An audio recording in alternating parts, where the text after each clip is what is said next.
Drunken antics that never happened, misconduct that was glossed over, and a fantasy romance with Madonna. Audiences gravitate toward biopics to learn the truth about their favorite stars, but these films got a lot wrong. As a definitive biopic of Elvis Presley, the film centered on the relationship between the singer and his predatory manager, Colonel Tom Parker. But how much of Luhrmann's story is actually true? It turns out that the director of Romeo and Juliet and Moulin Rouge, neither of which was faithful to history, did not break his artistic stride with Elvis. For example, Luhrmann positions Parker and Presley atop a carnival Ferris wheel when they agree Parker will become his manager, which was entirely a Luhrmann invention. You're great, Colonel. You are the best person I could ever hope to work with. Then there's the scene involving Presley's 1968 comeback TV special, which depicts a camera swinging around from a Christmas staged set to a backdrop with Elvis and lights. This was done so that Presley could hoodwink Parker, who insisted on a Christmas special. While that was a dramatic moment, Peter Goralnik's book, Careless Love, The Unmaking of Elvis Presley, indicated Parker was well aware of what the singer had planned. And while the film sets a taping of the special on the same day as Robert F. Kennedy's assassination, his murder actually took place a few weeks earlier. Perhaps the biggest lie in the movie is a scene in which Presley fires his manager while on stage in Vegas. Alana Nash, author of several books about Presley, told USA Today that Presley would never have done that. The story of 80s hair metal band Motley Crue is told by the group's members themselves in the 2001 book The Dirt, which formed the basis of a 2019 Netflix movie of the same name. While the film largely stays true to the book, it gets a few things wrong. Chief among them is the fact that Vince Neil was not the band's original singer. That would be a guy named Odin Peterson. Peterson's bad attitude led him to be tossed out of the band. Another has to do with a certain Baywatch star named Pamela Anderson, who met Motley Crue drummer Tommy Lee on New Year's Eve in 1994 and married him a few days later. Absolutely. This is forever. Absolutely. I've never felt like this before in my I've never life. felt like this in my life. During the course of their tumultuous 4-year marriage, the couple's tabloid documented exploits received way more attention than anything Motley Crue did in the early 1990s. These included their infamous leaked home video and the 6 months Lee spent behind bars after Anderson accused him of domestic assault. Despite all of that being common knowledge, none of it warrants even the tiniest mention in The Dirt. In fact, there's not one single reference to Anderson at any point in the film, raising questions about whether her lawyers may have made a preemptive strike to keep her out of it. Arriving on HBO in 2013, Phil Spector explored the relationship between the iconic music producer and his defense attorney, Linda Kenny Baden, during his murder trial. While the movie may have appeared to be a biopic, screenwriter David Mamet opened the film with an unprecedented disclaimer, which states, "This is a work of fiction. It is not based on a true story. It's a drama inspired by actual persons on a trial, but it is neither an attempt to depict the actual persons nor to comment upon the trial or its outcome." Spector's third wife, Rochelle, was horrified by the skewed depiction of her then husband. She said in an interview with ET Online, "They have him as a foul-mouthed megalomaniac and they depict him as a minotaur. Like he draws people into his labyrinth, then he locks them in and he won't let them out." Meanwhile, friends of the woman who Spector was convicted of murdering, Lana Clarkson, staged a protest outside the film's premiere over Mamet's suggestion that Clarkson took her own life. One of the protesters, Clarkson's former publicist, Edward Losey, told The Hollywood Reporter, "To see that this film was going to be made was a slap in the face." Mamet, however, dismissed the controversy entirely. He told The Wrap, "It's really not the story of Phil Spector. Almost everything is hypothetical." One of the most acclaimed biopics in recent memory, Bohemian Rhapsody won 4 Oscars, including Rami Malek taking home the Best Actor honors for his portrayal of Queen frontman Freddie Mercury. But despite the film being made with the full cooperation of the surviving band members, Bohemian Rhapsody takes numerous liberties with the truth. For one, the timing is off on Mercury's HIV diagnosis. In the film, he learns of the news prior to the band's iconic 1985 Live Aid performance, when the truth is that Mercury wasn't officially diagnosed until sometime in 1986 or 87. Another big departure came with the film's depiction of the band splitting up after Mercury signed a solo deal. The truth was far less dramatic. By 1983, everyone had become so exhausted from the relentless schedule of recording and touring that they took a break, not a breakup. Then there's record executive Ray Foster, played by Mike Myers, who refused to release Bohemian Rhapsody as a single because he didn't think it would be commercial enough. Formulas are a complete and utter waste of time. Formulas work. Let's stick with the formulas. I like formulas. Foster is entirely fictional, as is the part where the band storms out of his office in disgust and hurls a rock through his window. Filmmaker Oliver Stone directed The Doors, his 1991 biopic about the band behind such hits as Light My Fire and Riders on the Storm. Despite the film's name, Stone's focus isn't on the band itself, but doomed frontman Jim Morrison, and particularly Morrison's relationship with girlfriend Pamela Courson. While the film received mixed reviews, some of the harshest criticism came from Doors keyboardist Ray Manzarek, who slammed Stone for depicting Morrison as a far darker figure than he actually was. Manzarek declared in a 1991 interview with the Los Angeles Times, "The film portrays Jim as a violent, drunken drunken fool. That wasn't Jim. When I walked out of the movie, I thought, geez, who was that jerk? The film isn't based on love, it's based on madness and chaos. Manzarek expressed similar gripes more than a decade later when interviewed by journalist Steve Newton. He said, it was not an accurate depiction of the band or of Jim Morrison. Decidedly over the top and made Morrison seem like kind of a drunken weirdo. And he was much more intelligent, much more sensitive, much more spiritual than that drunken lout in the movie. Me, they see exactly what they want to see. Some say Lizard King, whatever that means. The origin story of trailblazing LA rap group NWA forms the basis of 2015's Straight Outta Compton, the members of which include Dr. Dre, Ice Cube, and Eazy-E. One notorious incident from the group's early years involved Dre when he violently assaulted female journalist Dee Barnes in 1991. The rapper was charged and entered a plea of no contest. He avoided jail time and was instead sentenced to 2 years probation. While that incident would seem to be a central part of NWA's history, it is entirely absent in Straight Outta Compton. In a since-deleted post in Gawker, Barnes criticized the film for its revisionist history and wrote, "I didn't want to see a depiction of me getting beat up, but what should have been addressed is that it occurred." In a Q&A coinciding with the screening, director F. Gary Gray was questioned by an audience member about why Dre's assault wasn't included in the movie. Gray, however, insisted the intent wasn't to omit the incident, but noted that the first draft of the screenplay was 150 pages and cuts needed to be made. Dre's assault on Barnes was simply one of many parts that didn't make it into the movie. Gray said, "There's so many things that you can add or subtract. Cube always said, you can make 5 different NWA movies. We made the one we wanted to make."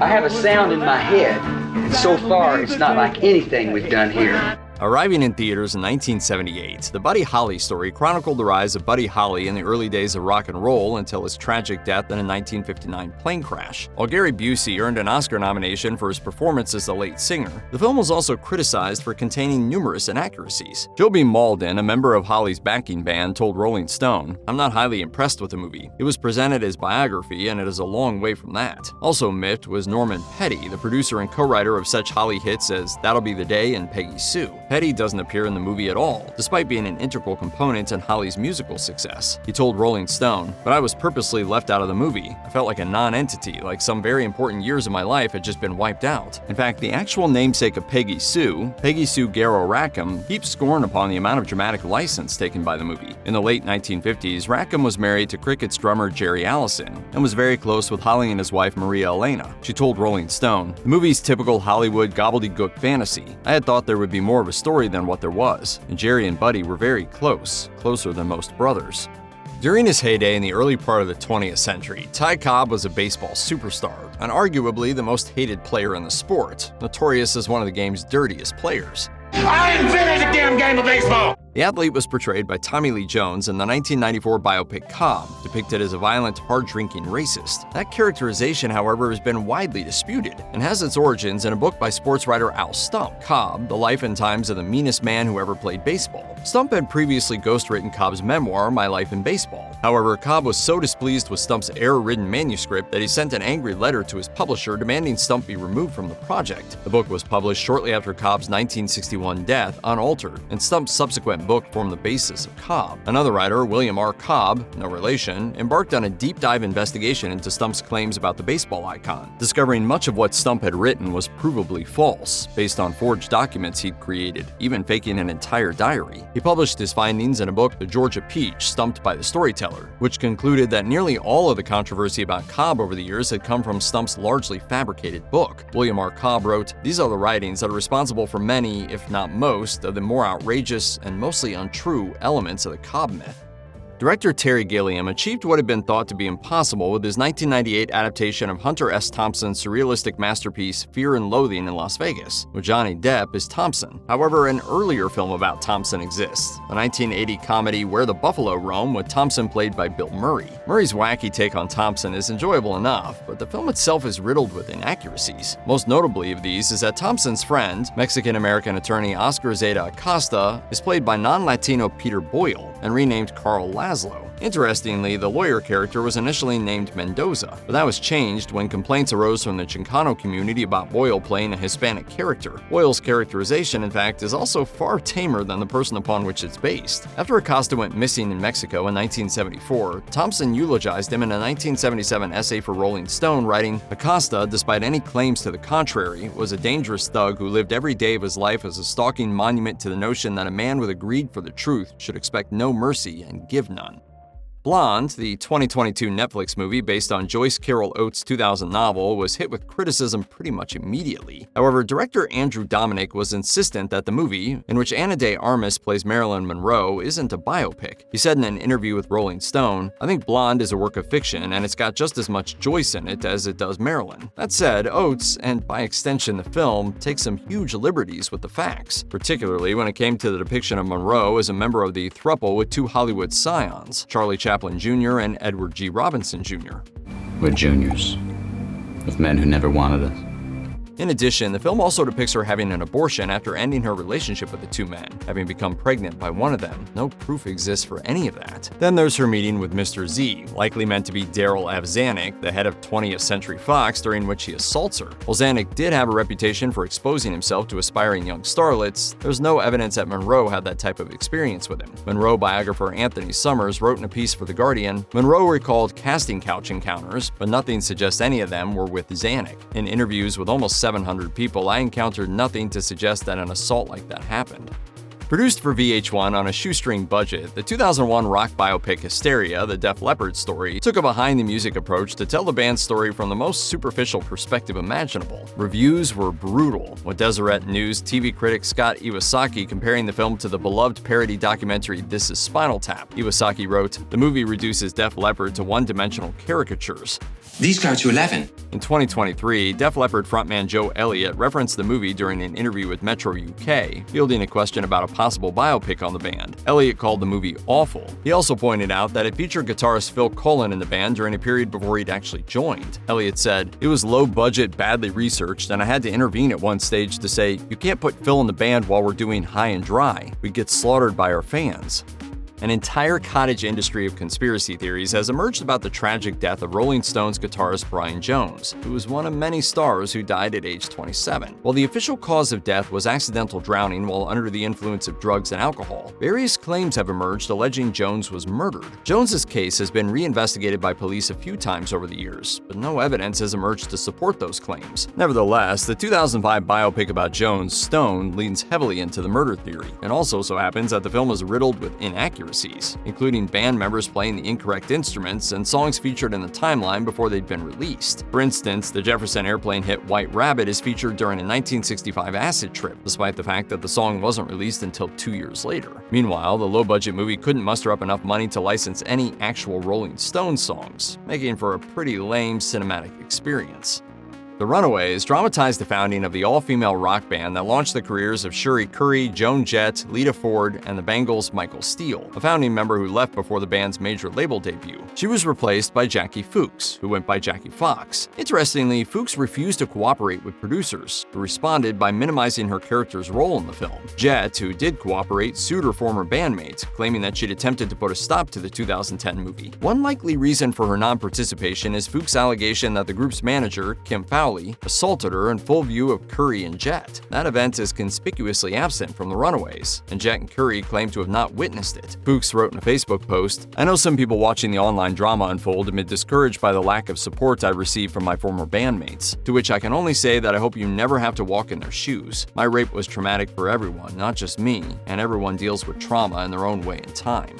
Boxer Reuben Hurricane Carter was tried and convicted for a triple murder he didn't commit, framed by corrupt New Jersey cops before spending nearly 2 decades behind bars. That's the gist of Bob Dylan's 1975 song Hurricane and the 1999 biopic The Hurricane that follows Carter's 1966 arrest, imprisonment, and 1985 release. The movie is based on Carter's memoir Lazarus and the Hurricane, which is told entirely from Carter's perspective. However, it has been suggested that director Norman Jewison was so intent on lionizing his protagonist that some rather rather awkward facts are omitted. One of these is that Carter had a lengthy rap sheet and had already served 3 years in prison after being convicted of 3 muggings. Then there's the film's invention of Della Pesca, a racist police detective who supposedly hounded Carter since he was a child. The detective also harasses members of a Canadian commune who uncover key evidence responsible for Carter's conviction being overturned. The evidence includes a forged law enforcement document and proof that Carter's vehicle could not possibly have been used as his getaway car. In fact, the detective is completely fictional, as are the incidents in which he's seen participating. Few film directors have experienced a level of acclaim as Martin Scorsese, which was further elevated by his biopic about Howard Hughes, The Aviator. With Leonardo DiCaprio as Hughes, Scorsese tracks his descent from aeronautics genius and movie mogul to a paranoid recluse who spends his final years in isolation, living in hotel rooms and bottling his urine. Come in with the milk. Come in with the milk. Come in with the milk. However, The Aviator overlooks accusations of Hughes' predatory behavior toward young female actors who auditioned for his movies. Among Hughes' many romances depicted in the film was his relationship with movie star Ava Gardner, played by Kate Beckinsale. What the film doesn't show, however, is when Hughes struck Gardner so hard he dislocated her jaw. She retaliated by knocking him unconscious with an ashtray. Fearing she may have killed him, she called studio head Louis B. Mayer. Gardner recalled in an interview with the Daily Mail, "Louis Mayer nearly had kittens. He was convinced I'd whacked the bastard." The film also glosses over his well-documented racism. Gardner told the outlet, "When I told Hughes that my closest childhood friend Virginia was black, he didn't call me for about 6 weeks." She also claimed that Hughes refused to hire black workers in his aircraft manufacturing plants. A complete unknown took the 2025 award season by storm, including 8 Oscar nominations. Starring Timothée Chalamet as Bob Dylan, the film begins with his arrival in New York City, tracing Dylan's rise in the Greenwich Village folk music scene until his controversial electrified set at the 1965 Newport Folk Festival. Thank you, Johnny. And thank you, Newport Folk Festival. While the film received critical acclaim, it also played fast and loose with the truth, most notably with his village girlfriend during those years, an entirely fictionalized character named Sylvie Russo. While the character was based on his real-life girlfriend, Susie Rotolo, the name change was reportedly at the behest of Dylan himself, who requested Rotolo's name not be used in the movie. She had never publicly discussed their relationship and remained intensely private until her death in 2011. The film depicts Sylvie riding to Newport with Dylan on his motorcycle in the summer of 1965, but the timing would have been way off. By then, Dylan's future wife Sarah Lowndes was already pregnant with their first child, Jesse, born in January 1966. Other inaccuracies include a scene in which Dylan writes "Blowin' in the Wind" while watching news reports about the Cuban Missile Crisis. The song had actually been written and recorded several months earlier. Meanwhile, Dylan's run-in with Johnny Cash at the '65 Newport Festival was entirely fictional, given that Cash didn't perform there that year. Hello, I'm Johnny Cash. It's no secret that celebrity biopics perform well at the Oscars, and such was the case with Walk the Line. Receiving 5 nominations in 2006, Reese Witherspoon won 1 for her portrayal of country singer June Carter Cash. Depicting her turbulent romance with country icon Johnny Cash, the film took some heat from Cash's children from his first marriage, who claimed that their mother, the singer's first wife Vivian, was portrayed inaccurately. According to singer Roseanne Cash, the film's depiction of her mother being unsupportive of her dad's career simply wasn't true. Her sister Kathy Cash shared similar sentiments to the Associated Press, saying, "My mom was basically a non-entity in the entire film except for the mad little psycho who hated his career. That's not true. She loved his career and was proud of him until he started taking drugs and stopped coming home." Director Sam Taylor Johnson helmed 2024's Back to Black, the long-in-the-works biopic about the meteoric rise and tragically short life of singer Amy Winehouse. Interestingly, Taylor Johnson's focus isn't on her music, but on her relationship with Blake Fielder Civil, and his role in introducing her to the drugs that eventually led to Winehouse's tragic death. Meanwhile, producer Mark Ronson, who was instrumental in her success by crafting her uniquely retro sound, is barely mentioned in the movie. While that's more of an oversight, there are several inaccuracies throughout the film. They range from the film's contention that Winehouse's beloved grandmother helped create her trademark beehive hairdo, to the fact that Winehouse dated a few other men other than Fielder Civil. Meanwhile, the film breezes past the final 3 years of her life, a time marked by chaotic performances and rampant tabloid speculation about the extent of her very obvious drug use. The film implies that Winehouse experienced the final fatal relapse after learning that her ex had fathered a child with another woman, after desperately wanting to become a mother herself. Taylor Johnson did admit to taking some liberties with the timeline. She explained in an interview with USA Today, "There was a lot of collapsing of time going on in that scene because it was really a while where he's moved on and she was struggling to move on. But it's absolutely true that she heard about Blake having a child with another woman from the photographers outside." While most biopics diverge from the truth in order to tighten up a storyline in which a celebrity's entire life unfolds in 2 hours or so, Weird, the Al Yankovic story employed another strategy entirely. Unlike most movies about famous people, this bizarro biopic is insanely inaccurate on every level, and entirely on purpose. From his entirely imaginary romance with Madonna to Yankovic turning down the chance to play James Bond in Indiana Jones, Weird is chock full of hilariously over-the-top lies. For instance, the film asserts that Michael Jackson recorded Beat It is a parody of Yankovic's Eat It, and not the other way around. I finally created something of my own, and now people are just gonna think I'm ripping off Michael Jackson. Other ridiculous fibs in the movie include Yankovic killing Colombian cocaine kingpin Pablo Escobar and charting more top 10 singles in the Billboard chart than the Beatles. Speaking with NPR's Weekend Edition Saturday, Yankovic explained that Weird was essentially his attempt to parody the celebrity biopic genre. He explained, "Well, the whole joke is that biopics take so many creative liberties that they really can't be trusted whatsoever. But I just thought if I ever do my own biopic, I'm just gonna throw facts out the window. If you or anyone you know has been a victim of sexual assault, help is available. Visit the Rape, Abuse, and Incest National Network website or contact RAIN's National Helpline at 1-800-656-HOPE.